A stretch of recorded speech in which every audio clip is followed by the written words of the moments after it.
سبت، سبت الخلو، ثبت یثبت، خالی کرنا، بال کاٹنا،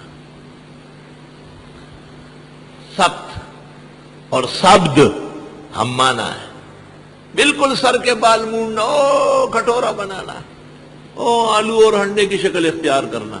اگر یہ کسی بیماری کی وجہ سے بڑھاپا ہے، بال نہیں ہے یا اور ٹھیک ہے، ثابت ہے سر آنکھوں پر، لیکن اہل حق کا شعار نہ ہو. یہ اہل حق کا شعار لمہ جمہ وفرہ، تین طرح کی سنتیں آپ چھوڑ رہے ہیں. اور جن مدرسوں نے داخلہ قانون بنایا کہ طالب سر کے بال منڈا کے آئے، میں نے جا کے ان کو کہا ہے کہ اپنے مدرسے کا داخلہ قانون مسلمان کر دو، اس کو شہادتین پڑھوا دو. سیماہم التحلیق، خوارج کی علامت سر کے بال مونڈنے ہیں. التحلیق اے تثبیت، اے تثبیت، ثبتہ. او سن یار، شاہ انور شاہ فیض الباری شرح بخاری میں لکھتے ہیں سبت حقیقت میں جمعے کا نام تھا گزشتہ زمانوں میں، کیونکہ اس دن کام نہیں کرنا ہوتا. آگے لفظ سنو، لِأَنَّ الْعُطْلَ تَكُونُ هَذَا الْيَوْمِ. یہ وسیع النظر محدث ہے، پوری دنیا پر نظر ہے. فرماتے چھٹی ہمیشہ جمعے کو رہی، چھٹی ہمیشہ جمعے کو رہی. گزشتہ مذاہب میں بھی جب نافرمان ہو جاتے تو جمعہ چھن کے سنیچر لے لو، جمعہ چھن کے اتوار لے لو، تم جمعے کے اہل نہیں ہو. اور جمعہ چھن کے پیر کا دن لے لو، کیونکہ احمد رضا خان صاحب کہتے ہیں جمعہ مکہ تا عید اہل عبادت کے لیے، مجرموں آؤ یہاں عید دوشنبہ دیکھو. وہ بھی ایک دن چن رہا ہے اپنے لیے، دوشنبے کا، پیر کا.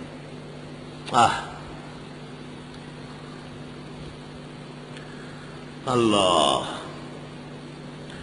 اور منگل کا دن یہ ہندوؤں کا مذہبی دن ہے، اور بدھ گوتم بدھ والوں کا، اور جمعرات سکھوں کا. جمعہ خالص اسلامی دن ہے. جمعے کے وقار اور فضیلت پر ہمیشہ قائم رہو اور گھبراؤ نہیں، وہی ہوگا انشاءاللہ جو آپ کہیں گے. آخر کار سب نے وہاں سر رکھنا ہے، کیونکہ ہم اصل دین پر قائم. اور جن لوگوں کو جمعے کی فضیلت یا چھٹی کا احساس نہیں ہے اور وہ دفتروں میں بیٹھتے اور ان کے اختیار میں ہے، وہ گناہگار ہو رہا ہے. وہ اتوار کو جا کے تھوڑی دیر کھولے تاکہ عیسائیت کا رد ہو جائے، اور جمعے کے دن نماز سے پہلے روکے رکھے، اور جب نماز پڑھ لی جائے پھر جا کے کھولے.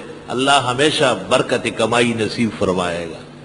میں تفصیل سے مقالہ ان قریب الاحسن میں شائع کرنے والا ہوں.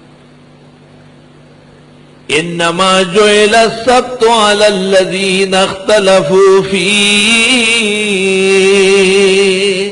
اللہ فرماتے سنیچر ہم نے اس لیے دیا کہ وہ اختلاف کرنے لگے. شان ورشا کی تائید کہ اصل تو جمعہ تھا، جب سرکش ہو گئے تو ہٹ گئے. اصل تو ہمارا بھی جمعہ تھا، جب اعمال کمزور ہو گئے تو ایک ایسا فاشی شخص وزیر اعظم بنا جس نے پہلے دن ہی جمعے پر حملہ کیا. اللہ نے اس کو در بدر خاک برسر کر دیا، جیت کی بھی ہارا ہے. تو اسرائیلی داؤد علیہ السلام کے زمانے میں شاہ عبد القادر محدث دہلوی نے تفسیر موضح میں لکھا ہے، داؤد علیہ السلام کے زمانے میں ان پر ایک امتحان آیا اور ان کو کہا گیا کہ تم ہفتے کے 6 دن شکار کرو، لیکن ایک دن جو تم نے خود مذہبی بنایا ہے سنیچر کا، اس دن میں شکار مت کرو، آرام سے رہو، عبادت کرو. تفسیر تو عبادت ہے. جمعے کو تو دونوں ٹائم ہونا چاہیے، قبل الصلاۃ و بعد الصلاۃ. تفسیر تو روح ہے. درس قرآن اور درس تفسیر یہ تو افضل العبادات ہے. میں نے اس لیے اس پہ کلام نہیں کیا شروع میں، اگر بات لمبی ہوتی جائے گی. یہ چھٹی نہیں ہے، چھٹی تو اس کو کہتے ہیں دفتر بند اور کارخانے بند. بھائی جمعے کے دن آپ کیسے دفتر کھول رہے، کارخانہ کھول رہے؟ آپ کو پتہ نہیں آج مذہبی دن ہے؟ اور مولانا نے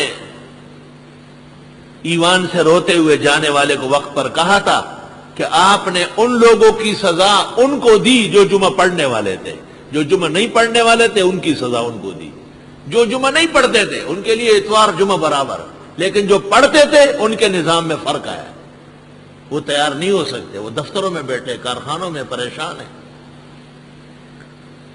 وہ آہ بکا، فریاد، خاموش آنسو انہوں نے اس شخص کو یہاں تک پہنچایا کہ آج پاکستان میں کوئی اس کا ساتھ دینے والا نہیں۔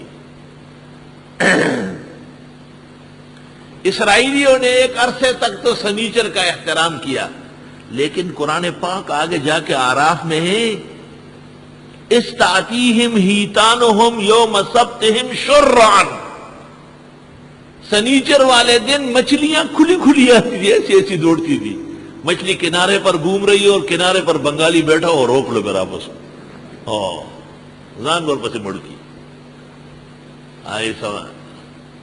تو چونکہ امتحان کا دن تھا، علماء دین نے لکھا ہے نا کہ ویسے تو میاں بیوی رہتے ہیں لیکن حج کے مناسک میں سخت اندیشہ ہے کہ احرام میں گناہ ہو جائے، ہے شیطان کا دخل ہوتا ہے۔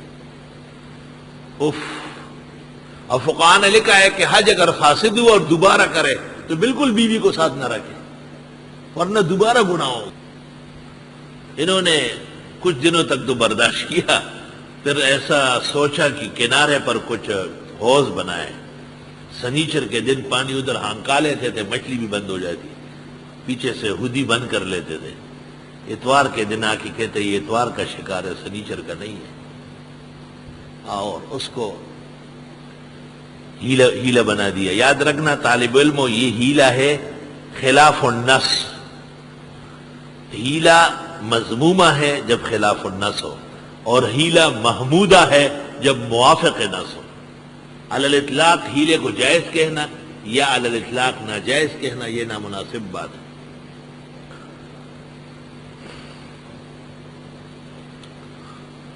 چنانچہ ان میں 4 فرقے ہو گئے، ایک علماء کا آخر تک ڈٹا رہا منع کرنے میں، دوسرا مرتکبین کا، اور تیسرا منع کر کے پھر پیچھے بیٹھنے والے تبلیغی جماعت، تھک جاتے یہ لوگ، اور چوتھا فرقہ شروع سے خود تو نہیں کرتا تھا لیکن منع نہیں کرتا تھا، عذاب جب آیا تو کرنے والے اور بالکل منع نہ کرنے والے دونوں مارے گئے، بندر بنائے گئے، اور جن لوگوں نے منع کیا آخر تک یا جو فرض ادا کر کے پھر بیٹھ گئے، اللہ تعالیٰ نے ان کو بچا لیا، معاف فرمایا۔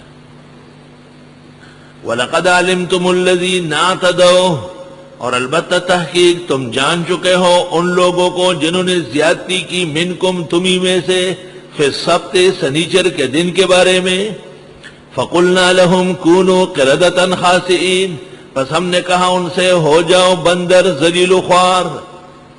بندر تو ہے ذلیل و خوار، شکل انسان کی ہے اور ہے جانور، کھیل کرتب کرتا ہے، الٹا سیدھا چلتا ہے، اچھے کام نہیں کر سکتے، برے سب کرتا ہے، ڈانس کرے گا، کودے گا، یہ کرے گا، ذلیل ہے نا۔ کیا یہ موجودہ بندر ان کی نسل ہے؟ تو علماء نے اس کو قبول نہیں فرمایا، فرمایا نہیں، معذبین تو مارے گئے تھے، ختم ہو گئے تھے۔ فَجَعَلْنَاهَا نَكَالًا لِمَا بَيْنَ يَدَيْهَا، پس بنا دیا ہم نے ان کو عبرت موجود لوگوں کے لیے، ما بین ایدیہا موجودین کے لیے، وما خلفہا اور بعد میں آنے والوں کے لیے، وموعظۃ للمتقین اور یہ نصیحت ہے پرہیزگاروں کے لیے، اللہ سے ڈرنے والوں کے لیے، کہ کبھی بھی ہیلے حوالے نہ بناؤ جس سے شرائع باطل ہو جائے۔ جائز ہیلے کی مثال، جیسے ایک آدمی کے پاس 5 تولے سونا ہے یا 1 تولہ اس زمانے میں، اور 40 تولے چاندی ہے، تو چاندی 52.5 ہونا ضروری ہے اور سونا 7.5، ایک پر بھی زکوٰۃ نہیں، دونوں نصاب کم ہے۔ لیکن اس نے کہا نہیں، سونے کا تو چاندی بہت مل جائے گی، 1 تولے سونے کی 100-150 تولے مل جائے گی، اس سے بھی زیادہ۔ تو اس نے کہا میرے پاس چاندی ہے مثلا 1000 تولے، اور زکوٰۃ دی تاکہ فقراء مساکین کا بھلا ہو جائے۔ یہ ہے الہیلۃ المحمودہ، توافق الشرع۔ اور کبھی ہیلہ اس طرح کیا جاتا ہے کہ مال و متاع سب موجود ہے، 11 مہینے بعد بیوی کے نام کر دیا، تو سال پورا ہونے سے پہلے زکوٰۃ ختم، جب وہاں 11 مہینے گزرے پھر اپنے نام کیا، بیوی میاں بیوی میاں بیوی آپس میں ڈلر ڈلو زکوٰۃ کبھی آئی ہی نہیں ہے۔ یہ ہیلہ ہے مذمومہ خلاف شرع، انہوں نے مذموم ہیلہ کیا تھا۔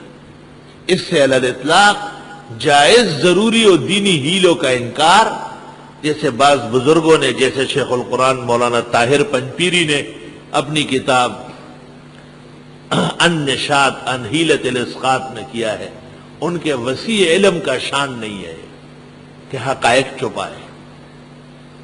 خود امام بخاری جو کتاب الحیل میں رد کر چکے ہیں، کتاب الجہاد میں کہا ہے باب ما یجوز من الاحتیال، یہ باب ہے کہ بعض ہیلے جائز ہے، اور حدیث لائے الحرب خدع، الحرب خدع۔ باقی میں ہیلوں پر کلام انشاءاللہ تعالی بشرط الحیات و توفیقہ الرفیق سورۃ یوسف میں کروں گا، کذالک کدنا لیوسف پر۔ ایک اور حکایت گزشتہ نعمتوں کی تائید نصرت کے لیے، واقعات اس لیے سناتے ہیں تاکہ منعم کی نعمتوں کی قدر آ جائے اور منعم علیہ شکر کے لیے آمادہ ہو جائے۔